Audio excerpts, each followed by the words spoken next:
CELH's stock is down 70%, but over the past 5 years, the stock gained 1,800%. I'm not going to waste your time. I'm just going to tell you what's happening here. This company, this stock, was priced to perfection. But now, the market doesn't look at it as a perfect stock anymore. What happened was that the market made two mistakes. First of all, pricing the stock based on revenues. What you should look for as an investor is how much you want to pay for profits. But when the market is pricing a stock based on revenues, it is already crazy. But here the market was even crazier by pricing the stock not just on revenues, but on revenue growth. So the higher, the more the growth of the company in terms of revenues, the more the stock price was. And the revenues were growing by over 100% a year. This is not the case anymore, and revenues are even falling. So should we as investors now consider that the market already made a mistake and there is an overcorrection? Should we make an investment? I believe that CELH is undervalued today, but I'm not going to rush to make an investment. Let's first try to understand what's so great about this business. It is a wonderful business. I'm sure if you are from the US, you're already familiar with CELH, their product, because they have been gaining market share in terms of energy drinks. The main companies are, of course, Red Bull and Monster Energy. These two companies have been dominating the market for years, but we know that their main products are not that healthy. There's a lot of caffeine in that, a lot of sugar, and with changing consumer habits, people are more health conscious now. They want healthier alternatives, but they still want to have energy readily. They don't want to waste their time making their coffee or just eating good food. They want something healthy, but at the same time, readily available. And CELH has been providing the solution by making healthier alternative to energy drinks. They have been gaining market share. Today, they are the third largest player in the United States. And you look at the rate at which they have been gaining market share, taking market share away from Red Bull and Monster, it's impressive. And unlike their competitors, their business is very capital light. They don't need much capital to grow, and they don't need much capital to run their business. How are they able to do that? It's simply because they are very good at marketing. The amount of dollars they are spending on marketing, they are gaining more in terms of revenues. But this is their main expense. In terms of capital expenditures, very low capital expenditure. They don't own their factories. They don't own any distribution or anything. Everything is being done by third parties. This is very common. And for a small business that is trying to grow, it's better not to own the factories because you don't know how much demand you're going to have. And if a machine breaks down in the factory, you don't have to handle the cost. So it's a great thing that they have been doing. The company also has a very good balance sheet, nearly $1 billion in cash and cash equivalents.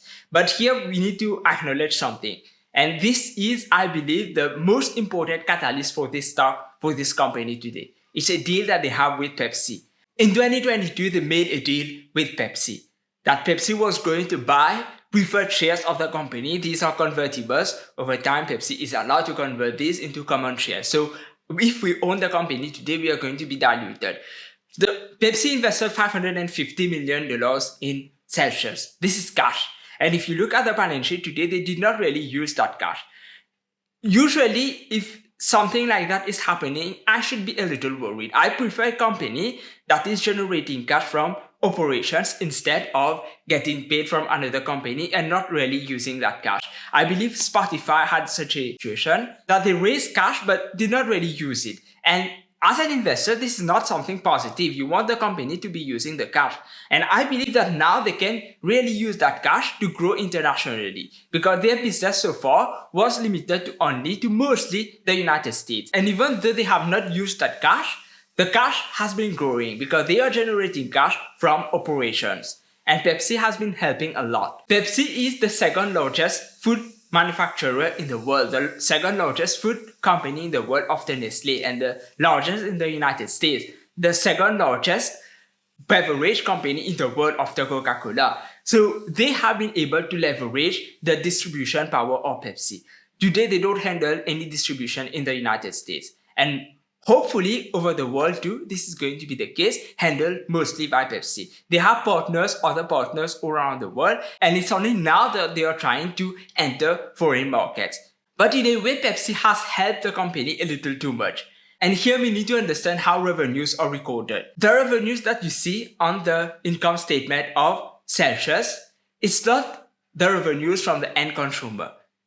When Pepsi, as a distributor or other distributors, they are buying from CELH, the amount of money that they are paying to CELH, this is the revenues. And Pepsi was a little too optimistic about CELH that they overbought units. That's why the revenue shoot up in 2022, 2023. And now Pepsi has realized that they bought too much and they are trying to get rid of the inventory and they are buying less from CELH. And you can see that on the revenues, that the revenues are now going down. It's only because Pepsi bought too much earlier. It's not because the end consumers are not consuming CELH anymore. People are still buying CELH, it's just Pepsi is not buying that much anymore. That's why the revenues of CELH are falling. And the market was completely misled on the revenues. You can find the full analysis of CELH on the Superinvestors Club. You can find all my analysis, all my research. There's even an investing course for beginners and an investing course of how to read financial reports. What should we expect now with this company, CELH? The company is free cash flow positive. You will see that a few years ago, the net income was negative, but free cash flow was positive. It's because of the deal with Pepsi, because of accounting, but the company is profitable and the profits are growing. Of course, the margins are not that good compared to Monster Energy. It's because they are still spending a lot in terms of marketing. But the real value of the company I see is in the international growth. Because so far, it has been only in the US. And there's only a limited amount that can grow in the US. It's not expected that they are going to grow at 100% every year. It's not going to happen.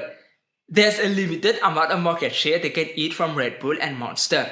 They're not going to eat that much. And the incremental growth is going to be harder and harder. Because some people, they have been drinking Red Bull since they have been infants. Their parents, grandparents have been drinking Red Bull. They are not going to change.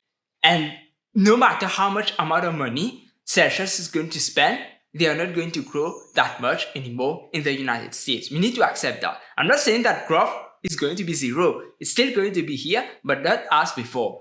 But international growth can be here. It can be 20%. So far, it has been 36% a year. It can be 20%, can be 40%, 50%. There's a lot of uncertainty. And that's why I'm a little worried about CELH. I don't know how fast they can grow internationally.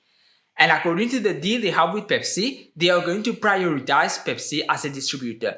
And I think this is something great because Pepsi is already worldwide.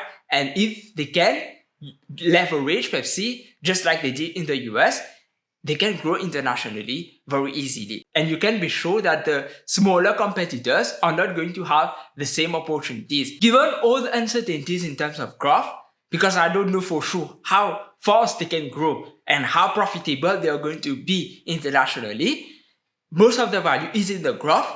I have to use a big margin of safety. I believe the company is undervalued today, but the margin of safety is not here for me to make a big investment. Nevertheless, I invested some amount in CELH. And why I did that, you may think, why would you buy without a margin of safety?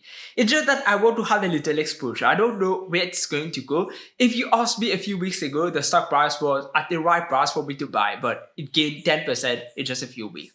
I don't want to stay on the side. I have enough cash in my portfolio to start a small position. And let's see how it goes over the next few months. If the stock price goes up, of course, I'm not going to buy and I can take profits, the small profits. It's okay. I did that with other companies. But if the stock price goes down, of course, I'm going to buy more of the stock, of the shares, just like I did with Crocs. And I will recommend you watch this video next. Have a nice day and goodbye.